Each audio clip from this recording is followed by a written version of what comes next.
সামনে কেউই রক্ষা পাবে না। যারা দুনিয়ায় গুনাহ করেছে, যারা নামাজ ছেড়ে দিয়েছে, মিথ্যা বলেছে, হারাম খেয়েছে, তাদের জন্য অপেক্ষা করছে জাহান্নামের আগুন। এই আগুন দুনিয়ার আগুনের চেয়ে ৭০ গুণ বেশি তীব্র। সেখানে কোনো বিশ্রাম নেই, নেই কোনো মুক্তি, আছে শুধু আয়াবার চিৎকার। জাহান্নামের ভেতর শিকলে বাঁধা মানুষগুলো চিৎকার করছে, হে আল্লাহ, আর একবার সুযোগ দাও, আমরা এবার ভালো হয়ে যাব। কিন্তু ততক্ষণে আর কোনো সুযোগ নেই। তারা অনুতপ্ত, কিন্তু তা আর কোনো কাজে আসছে না। মানুষ দলে দলে জাহান্নামের গহ্বরে পড়ছে। কেউ তাদের বাঁচাতে পারছে না, কারণ দুনিয়ার জীবনে তারা আল্লাহকে ভুলে গিয়েছিল। আজ কেবল আগুন তাদের ঠিকানা। তবে যারা আল্লাহর কথা মনে রেখেছে, নামাজ পড়েছে, কোরআন পড়েছে, গুনাহ থেকে বেঁচে থেকেছে, তাদের জন্য অপেক্ষা করছে জান্নাতের শান্তি।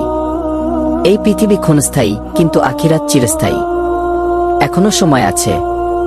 ফিরে আসো আল্লাহর পথে, তাওবা করো, ভালো কাজ করো, কারণ মৃত্যু একদিন আসবেই, কিয়ামত আসবেই।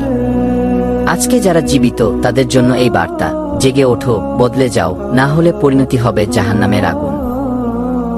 গল্পের শিক্ষা। এই গল্পটি আমাদের শেখায় দুনিয়ার জীবনের প্রতিটি কাজের হিসাব আছে। আসুন আমরা সকলেই নিজ নিজ গুনাহের জন্য তাওবা করি এবং আল্লাহর পথে ফিরে আসি।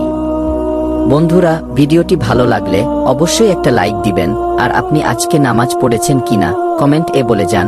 আল্লাহ হাফেজ, দেখা হবে পরের ভিডিওতে।